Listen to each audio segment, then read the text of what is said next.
Welcome to the South Dakota Local Foods Conference 2022. I'm going to hand the mic off to David Karki at this time.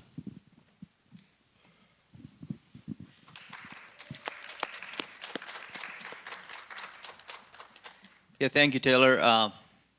Don't worry, I'm not one of your speakers this morning, but we're extension, and we don't want to give up this, time and space to talk whenever we can. And I want to seize this opportunity this morning to talk a little bit about SARE. Like Taylor said, I'm going to briefly introduce myself. My name is David Karki. I'm with SDSU Extension and work as agronomy field specialist. But for last 2 years or so, I and my colleague, Amanda Bachman out of Pierre Regional Center, are also co-coordinating SARE efforts in the state. Just to kind of give me an indication, how many of you know what SARE is? S-A-R-E. Quite a bit of hands. When I go to other meetings, I don't see this many hands. So it's an acronym for Sustainable Agriculture Research and Education. And what it does is pretty straightforward. We like to promote and encourage folks towards sustainable practices through several grants and outreach programs. And it's a national program. So there are 4 major regions in the United States: Western, Southern, Northeast, and North Central. And of course, we belong to that North Central region. So that's why you sometimes see NCR-SARE, that means North Central Region SARE. And within North Central Region, there's various grant opportunities that you can be a part of, you can apply for. And some of the grants are made to go to regional office directly, such as farmer rancher grant, partnership grant, youth educator grant, research and education grant, professional development grant. So there are several grants that you can be a part of, and then and apply within the deadline, and then try to do something in your farm that you think is important for sustainable practices in today's agriculture communities. And also I would like to focus, another part is also within the state, which usually those applications come to my or Amanda's desk, is called mini grant or travel scholarships, and those are strictly for professional development efforts. So mini grants could be awarded to somebody who is trying to do a professional development program in sustainable practices, and prime example is this particular conference, okay? Or soil health annual conference, or grazing workshops. So we can fund those programs, as in the form of mini grants. And also there is a travel scholarship, which is for the folks, professional folks who want to go and learn more, to go to a conference and travel there and need travel money to go there so that they can bring that new knowledge home and apply here, in our communities. So that's a brief, regional versus South Dakota specific grant programs that we have.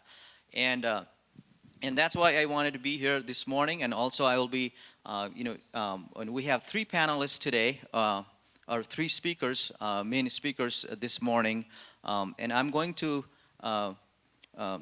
take this opportunity, so this is the format for this morning. We'll take about 3 minutes for each presentation, and then I have some questions I would like to ask the presenters, and then after that I will open to the audience for Q&A at the end. Our first speaker will be Michelle Tian. So Michelle is a Ogallala Lakota woman from Porcupine, South Dakota. And she's a landowner and great-grandmother who owns Wiconi Waste Resistance Farm. She's regenerating her land through agroforestry and permaculture practices implemented after becoming a SARE grant recipient. She's focusing on food sovereignty by growing her own food and preserving her culture by reintroducing endangered native plants and medicines that were used by Lakota people for centuries. Michelle is helping the elders with similar land grow food through demonstrations, social media, and sharing crops. So please invite Michelle Tian for her presentation for the next 10 minutes or so.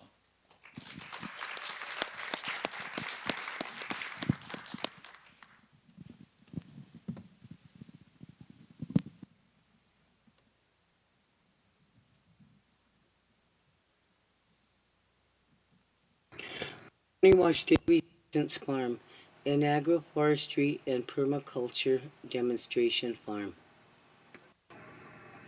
Welcome to Windy Hill, my residence. My grandmother was 4 years old when the Dawes Act of 1887 was passed. The act opened up Lakota territories to the land rush of the 1890s. Our land diminished 90 million acres overnight, and land was allotted to individuals. They were given land that was unsuitable for farming. Historically, the Lakota were not agriculturists.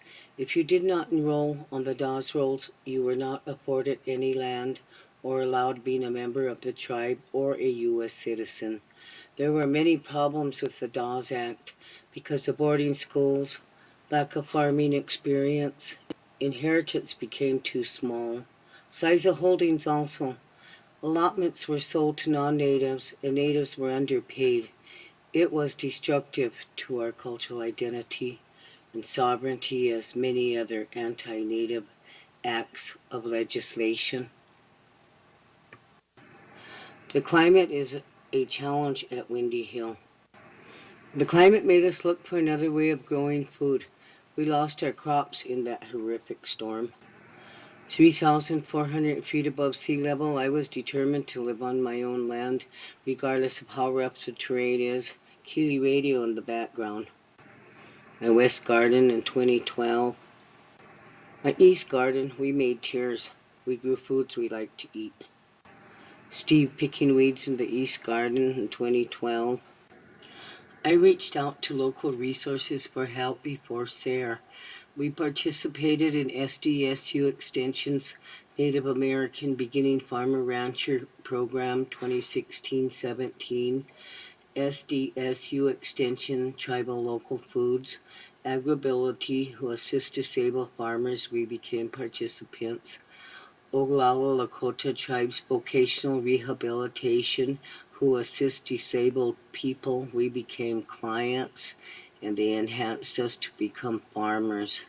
USDA NRCS Equip, we applied for a high tunnel and received it. Project objectives for the SARE grant in 2019 were to identify techniques and strategies to reduce erosion control on sloped forested landscapes, identify cultivatable traditional Lakota plant foods that can be incorporated into a regenerative agroforestry permaculture farm, evaluate the effectiveness of permaculture agroforestry techniques and strategies on forested slopes, evaluate the effectiveness of using a drip irrigation system, sheet mulching, and contoured beds and pathways on forested slopes to improve the quality of the soil. Lastly, to share findings through videos, pictures, etc. In the month of March in 2019, I got my grant, but the bomb cyclone hit and we had 5 feet of snow. That's climate change. We collaborated with Remember, a local nonprofit, and SDSU extension educators and volunteers that came at the beginning. The next year, the pandemic hit. Volunteers were leveling out the ground for my high tunnel, clearing the way for low tunnels and pathway stairs. We began transplanting trees for windbreak, using permaculture strategies, techniques, and conservation practices. Transplanting plum trees and chokecherry trees from my dad's house. Economically, it was easier to transplant trees than to buy them. I did both.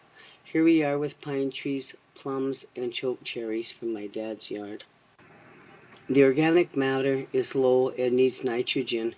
We have incorporated sheet mulching, compost, and drip irrigation. Making terraces for the chokecherries, buffalo berries, and plums to reduce erosion and catch water runoff. We laid a drip system when we planted. At the end of summer, they have grown. The drip irrigation for berries when we first planted. The berries and the wind constantly blowing. The berries this year are getting tall. Berries in the 4th year. This year the fruit trees produce some plums and chokecherries. Everything runs downhill. Dirt road from my house to the highway. Making beds with use of pine trees and PVC pipe for low tunnels. Making steps before adding mulch and assembling our low tunnels. Using garden cloth to prevent weeds. The steps after they are done, making pathways. Sheet mulching and composting to improve the quality of the soil and improve water holding capacity. Laying newspapers. Collaboration with SDSU extension educators. Here's Steve, my husband, watering the garden after planting onions. Protecting my crops from the climate. Everything grows faster when it's covered. Frame for my Gothic high tunnel is finished. Plants and trees that need to be planted. My jalapenos and a mixture of plants that year. Aspen and ash. Drip irrigation line that we installed all over. Trees with the drip irrigation makes them grow faster. Tree of Life Day became an annual day for my family. When the pandemic hit, we didn't have any more volunteers, only family. Trees we planted were cottonwood, plum, silver maple, quaking aspen, ash, apple, mulberry. Here we are planting cottonwood trees. My high tunnel has provided a lot of food for us at Windy Hill. I am able to finally share what I learned with everyone. Here are my vegetables and 21 beds of sweetgrass in 2022. We have incorporated traditional native plants, and I plan on expanding it next year. Here are some red-twigged dogwood. My elderberries, first year they produced fruit. My osha root, first year it went in the ground. Here's my tobacco. My blue corn field. I save my blue corn seeds and each year I grow more. I dry them and take the kernels off the cob. This year I planted 375 and yielded about 275. I had cattle walking through my cornfield. Testing the soil in plots with soil testers. We had to add peat moss or bone meal besides the sheet mulching. In 2021 the pH balance is good. The soil test in 2017, the soil needed help. The sun going down in the west. Remembering our traditions includes growing our traditional native plants. Regenerating the land can be applied everywhere. My goal is for my family to be self-sufficient and to be able to help our elders do the same. Thank you for allowing me to share with you.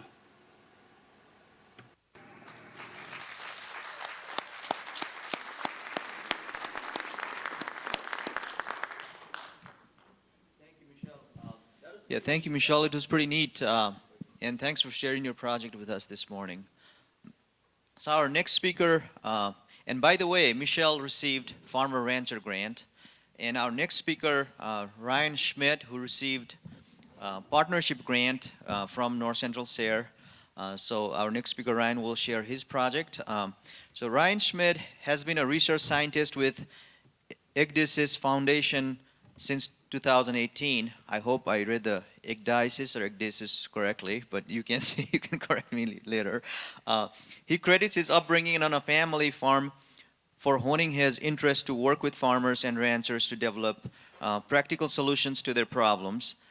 When not building roller crimpers, his time is spent investigating services provided by the arthropods in agroecosystems. So let's invite Ryan for his presentation. He's our second speaker this morning.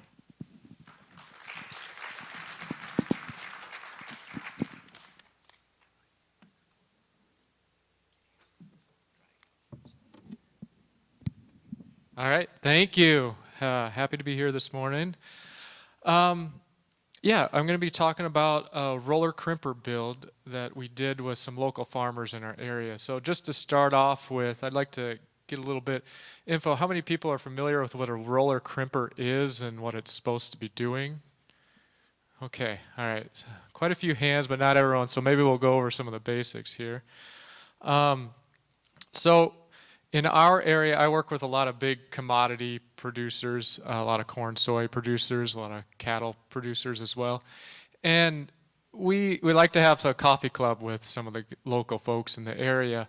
And one of the issues they have every spring is they like planting cover crops into their fields for the soil health benefits, like this field you see here. And a lot of times they'll plant cereal rye, that's the big one right now, that works really well in the corn soy systems.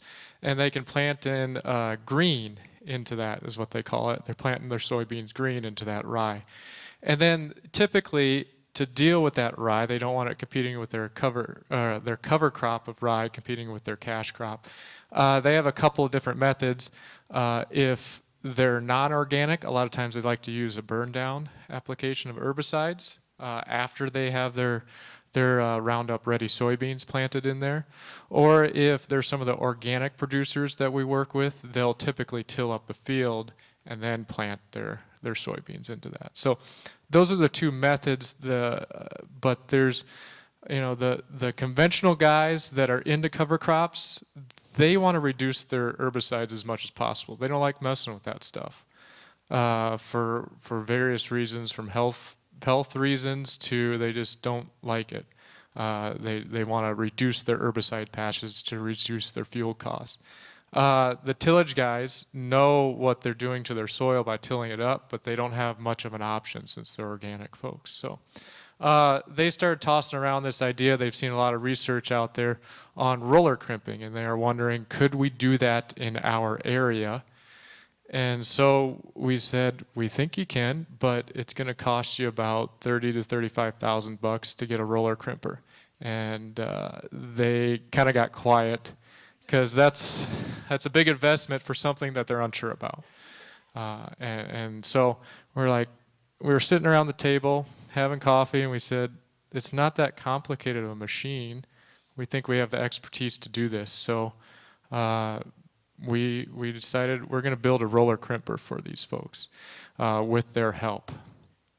So we called around and we said, this is our basic frame that we're going to use for our equipment. We went out and we found just an old salvage disc. Little tip, if you're thinking about doing this on your own place, anything below 30 foot, a dealership in our area doesn't want to touch. So they typically sit in tree lines right now, and the farmer will sell it to you for $1,000, $2,000. So they're quite a bit cheaper. The reason being, no conventional farmer nowadays has anything less than a 30-foot disc, so they have no trade-in value. So we could find those really cheap, and we picked this one up right here, and we wanted to turn it into something like that. And to do that, we did a little bit of planning. Like I said, I research insects, so I have no idea what I'm doing with a lot of this stuff. So we just started spitballing ideas, and we were lucky our partnership grant, the farmers that were on that grant, were experts at, actually one was a machinist, professional machinist, another one was a professional welder, and then the other one taught at SDSU, taught engineering and manufacturing at SDSU for a while. So they helped us come up with this schematic, and just to kind of go through, for folks that are familiar with roller crimpers, they typically have a chevron pattern. It's like a V on the drums. And the idea for this grant was that we wanted anybody to be able to build this in their farm shop. And the chevron patterns can be a little bit difficult for your typical farm shop to produce because they have to curve over the drum as well as together and meet in the middle, and it all has to be pretty perfect. So that's something most folks can't do. So we just said, we found a company up in Canada that was just taking steel bars and just running them across a couple feet and then alternating them like that. And the reason for that alternating pattern, if you would run that steel bar across, that's your crimping bar, all the way across, it would bounce so much it would drive you crazy as you're driving down the field. So by alternating it like that, it reduces the bounce. At least that was the hope for us. And yeah, this is kind of the side view of the drum here. And we went with a 16-inch outside diameter drum because we stole that from the manufacturers as well. So no reason to overthink it. If somebody else has done it and done it well, we'll take their good ideas every day. So I don't have time to go over all the specifics. We're going to have a video series coming out here in January with how-to video of how, if you want to, you can build this yourself, along with the plans for it as well, with all the accurate measurements and whatnot. So that'll be coming later, but I'll just give you guys a brief overview, and if you have questions, you can talk to me later. But first thing is, get your supplies. Like I said, we went with the 30-foot. This is an International 490, pretty common in our area, really easy to find and really cheap. Take off the disc gangs and find yourself some roller drums. These are salvage ones from the oil fields out in North Dakota, and they just were at a salvage yard right next to us, 20 miles down the road. And they're pretty easy to find, really cheap. And then, oh, I should mention, on those drums you gotta weld your crimper blades. And rather than find those salvage, it was easier to go to a Max Steel, which is up the road from us in Watertown. And they just had all the supplies there we needed for about the same price as a salvage yard. So we just got it from there, and they cut it up for us. That saves you an immense amount of time if you're going to be doing this yourself. If somebody has a laser cutter and can do it for you cheap, do that. So next, you put it on. And just to prepare you, if you're going with our method here, these are the steel bars that we weld on instead of a chevron steel bar pattern. You better be prepared for a lot of welding. Stick welding, you can do it, but you're going to go through a lot of sticks, so I'd recommend a wire feed welder. And we kind of coach folks through on the measurements and how to make sure that everything's accurate on those drums there in our video series, so we won't go over that today. Next was just mounting those drums right here. Here's one of our completed drums onto our disc frame. And we have our supervisor cat right there. And this is Al Evenson. He was the professional welder and kind of coached us through a lot of this stuff. This is Mike Bredesen. He was the other scientist that helped me with this. And we just took an old, another salvage piece of equipment that was in the tree line. This is the toolbar off of a International planter. And we made up these brackets and kind of used that as a yoke to set over the wings of our wing of the disc right there. So that's the trickiest part, but we were able to figure it out. Mike and I have no shop experience at all, so if we can figure it out, you guys can definitely figure it out then. You're much handier than we are at this kind of stuff. So we got it on there. And then it was time to test it out. So we took it to another farmer that was partnering with us today, and on this project, excuse me. And we tested it out on a field. He had a field of volunteer rye come up, so it wasn't a great spot to test, but we just wanted to make sure the thing didn't rattle itself to pieces and fall apart. So here it is out in the field, and you can see here it's rolling pretty smooth along, and we were pretty happy. Nothing fell off. They were happy.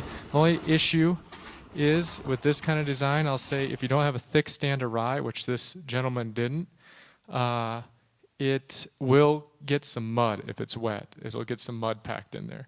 And there are some workarounds to that we've figured out. So in the future, we would do some modifications to it so that there would be less chance to get mud into it. And this is a nice stand of rye we had with another cooperating farmer. And it pulled much better. We didn't have the mud issues in this field because he had a thick stand of rye, and it crimped it really nicely. So we were really happy. The farmer was also really happy. We also had some folks that said they wanted to use it on their weeds. It crimped down thistles in a big thistle patch in a field for us, and I took it out because I wanted to test it out too one day and get rid of these ragweeds that were behind the lab. And those are still falling down, or they're still knocked down. So it did a good job of that too. And just to show you here, it does crimp quite nicely. We got a crimp here on the same plant there. It's about every 12, 13 inches it crimped. It's supposed to be every 7 inches, but I think that was a weight issue, and we resolved that now. We can add more weight to it so that it can crimp better.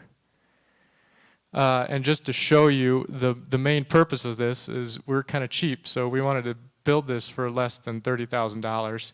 Right now, in materials, is $5,000. I still have a couple bills that are out there, so it'll be about $6,000 when it's all done, which is considerably cheaper. I just looked up a professionally built one. It's about $32,000 right now for something really similar.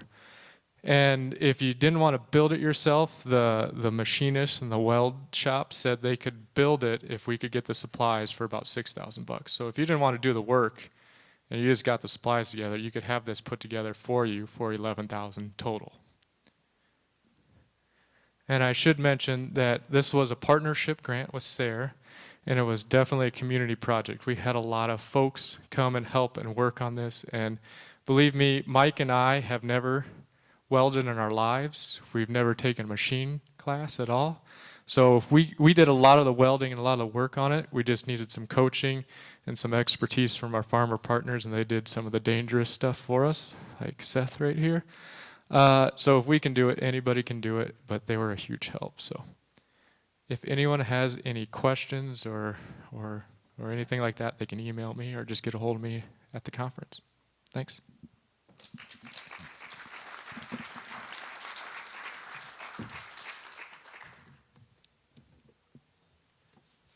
Thank you, Ryan, for your presentation. It's good to know that you learned so many things on the way to building this equipment. So that's very good.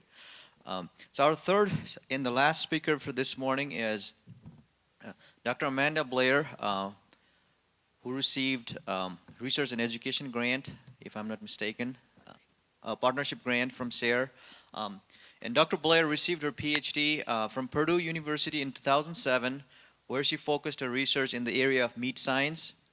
In the same year, she joined the faculty at SDSU, where she's currently a professor in animal science with both research and extension appointment. Dr. Blair's research is focused on understanding the effects of pre- and post-natal management strategies on growth, body composition, and meat quality of beef cattle. Her extension programming is focused on connecting producers with the processing and product sides of industry, as well as enhancing consumer understanding of meat production and products. In addition to her work with SDSU, she ranches with her family near Sturgis, South Dakota, raising and marketing Angus cattle. Please join me in inviting Dr. Blair for our third presentation this morning.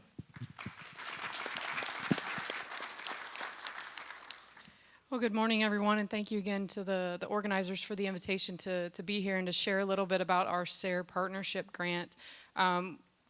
Along with myself, I have a great colleague, Dr. Christina Baker, who's a great resource for anyone that is interested in the meat processing side. She's great with the regulatory aspects, HACCP, all those good acronyms that you get to learn when you're in the meats side of things. But the title of our project was Enhancing Producer Resources to Build Small Meat Processing Capacity and Local Meat Demand.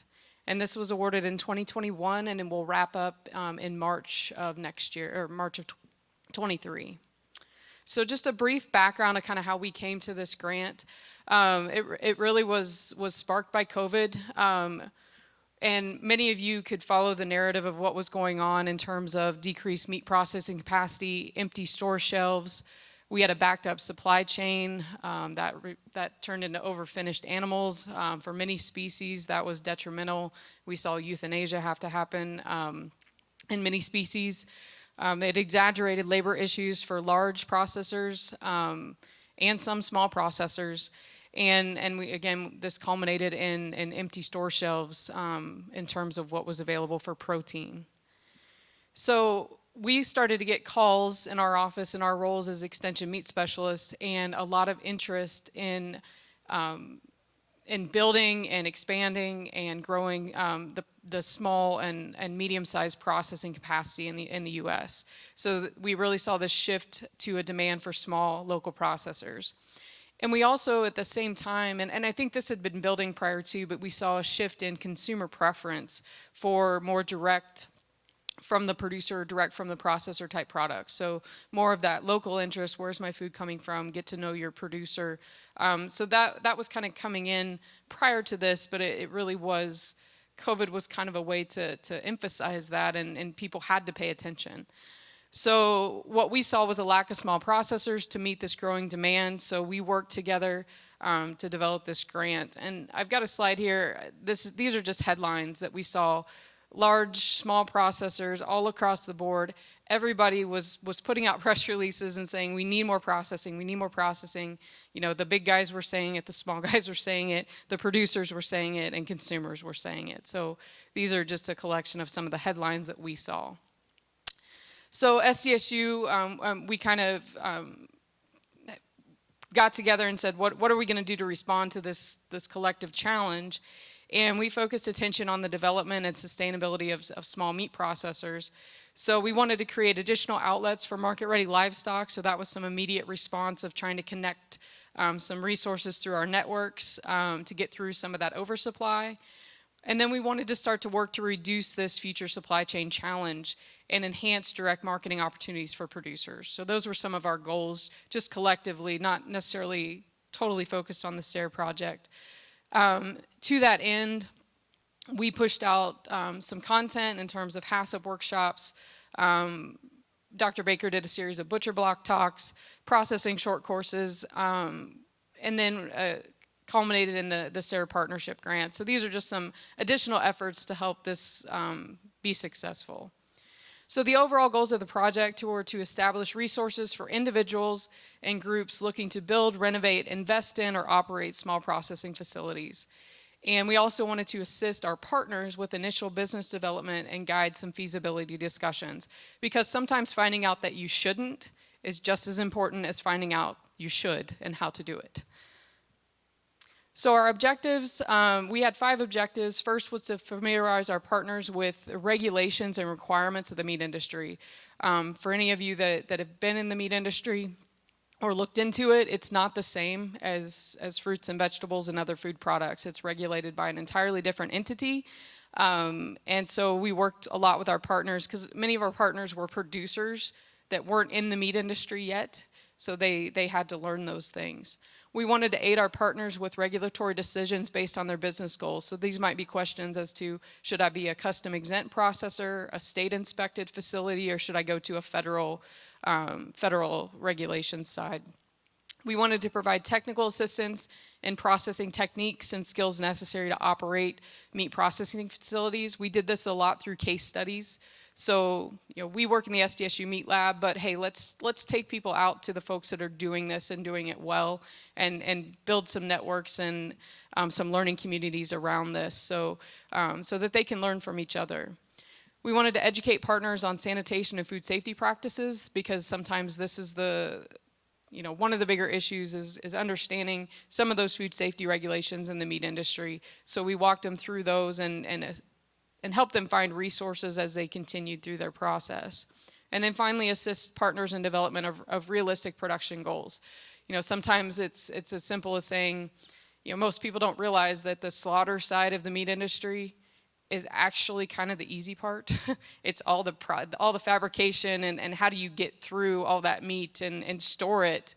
All these things that not everybody necessarily thinks about on the back side of it.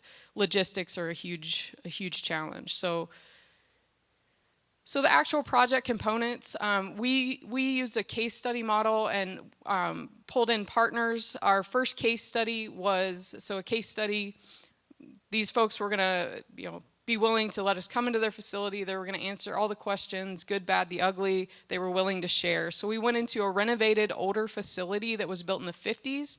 That did custom processing and was state inspected and these folks had plans to build a new facility that would be federally inspected through FSIS, and they also had a retail space. So those folks were willing to share with our partners and kind of, again, share the good, the bad, the ugly, what they learned as they were going through. That was really important with our case studies, was finding people that were willing to share and be a resource.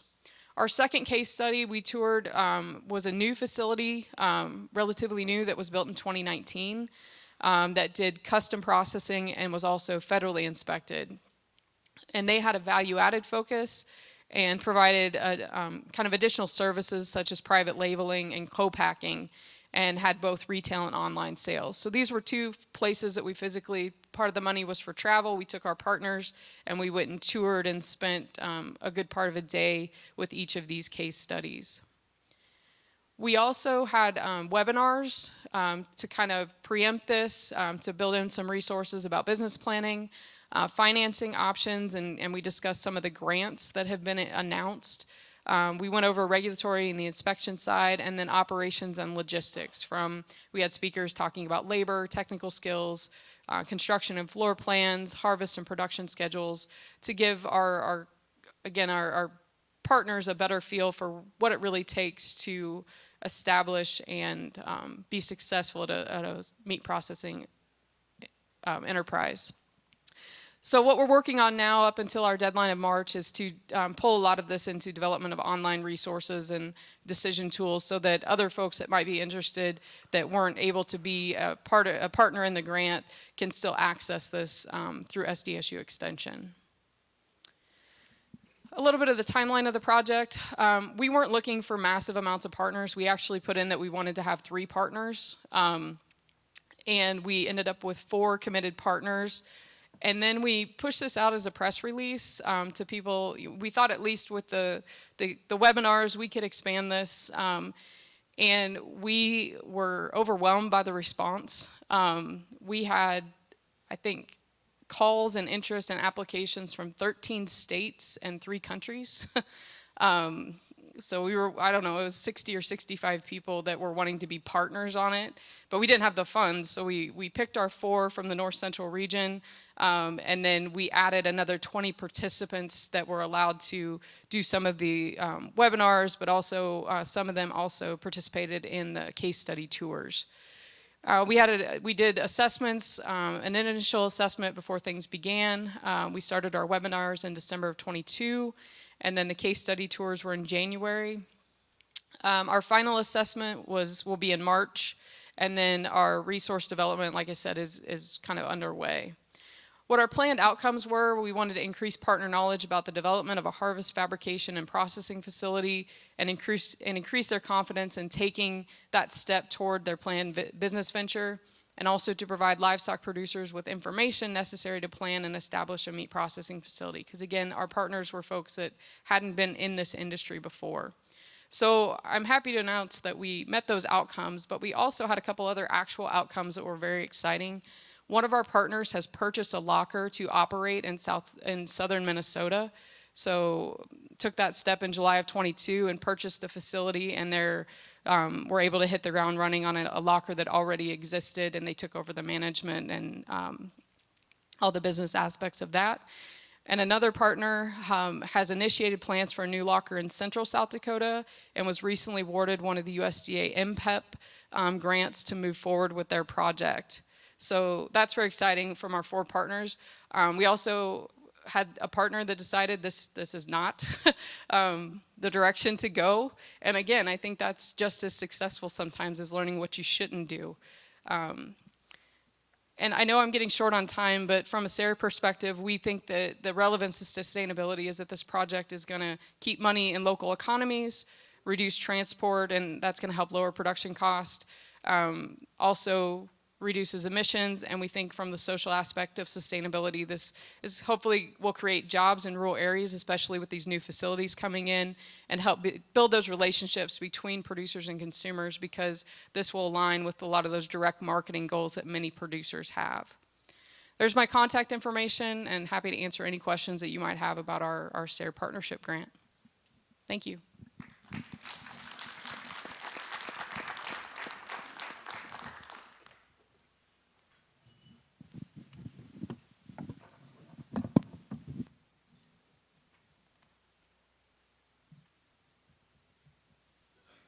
Yeah, thank you, Dr. Blair.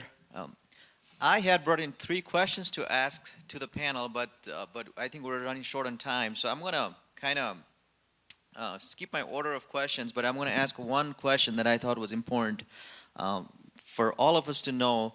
So Can you talk about importance of building relationships for these projects?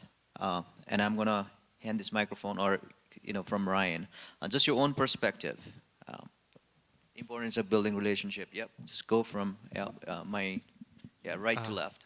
Yeah, in short, our project wouldn't have happened if we didn't have relationships. It came from having a coffee club with our farmers just to chat and find out where they're at with things and what's important to them, and that's what it built into. Was a huge project, as well as the project just wouldn't have gotten done. We did not have the expertise to pull this off, so we relied heavily on our relationships with the farmers in the area to gather supplies and do all the work. Yeah.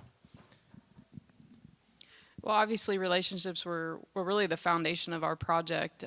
Looking at our core partners, building relationships in and among themselves. We really rely a lot in a lot of the programming I do on learning communities. So even a small learning community of our 4 partners were able to discuss their ideas and bounce ideas off of each other. Things that might work in one place don't work in another.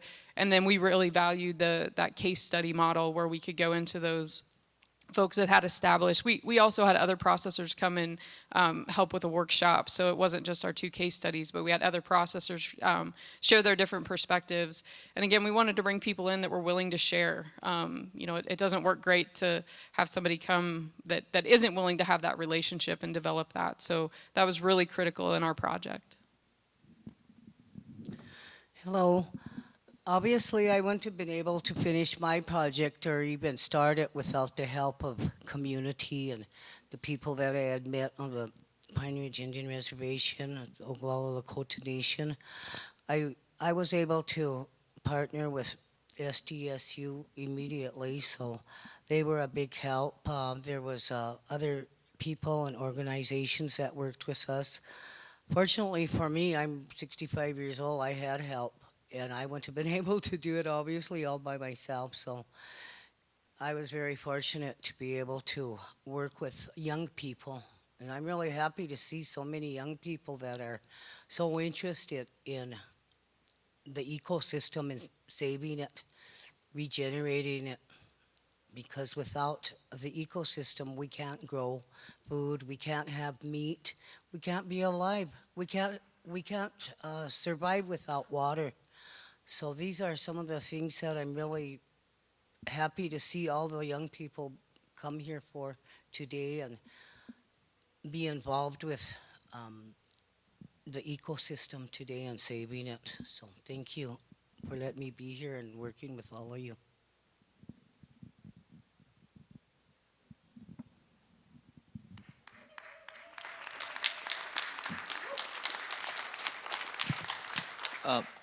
Yeah, thank you. So let's open up an audience here. If any of you have any questions, I know we're running right at 8:50 right now, but let's spend another 2 minutes or so. Anyone who has a question for the panel?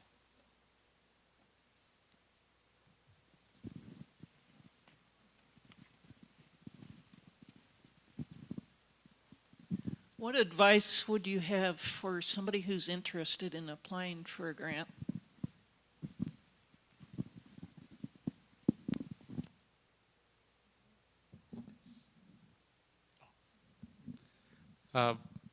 Especially on the SARE grants, I know Beth Nelson out of University of Minnesota is really in charge of a lot of that, and I'd say she's helped me a lot as we were getting through the application process as far as what reviewers might be looking for.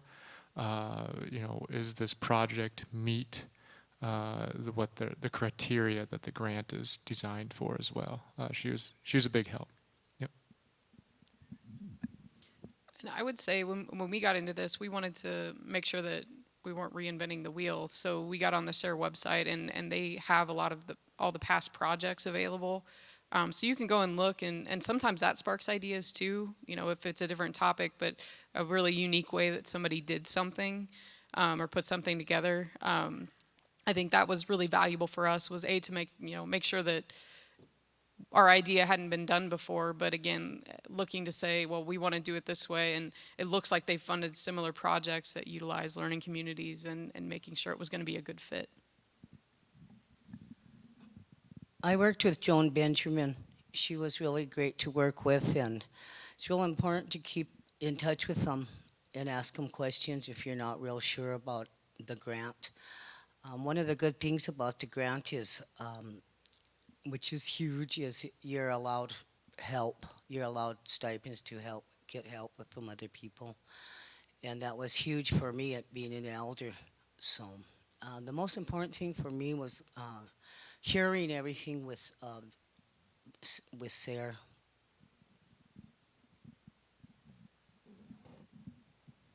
Anyone has any question, follow-up, or anything like that? Okay. I think this wraps up this session, and thank you for being here this morning. And then we do have a SARE booth out there, which has, we have a lot of resources that came out of the North Central region. And if you have any specific questions on grant that you are thinking of applying for, feel free to reach out to. You just heard a couple of names, Joan Benjamin and Beth Nelson. You can have those names in your diary, or or remember those names, or just come to me or Amanda or Rhoda. She's worked with SARE in the past also. We'll be happy to guide you through the process.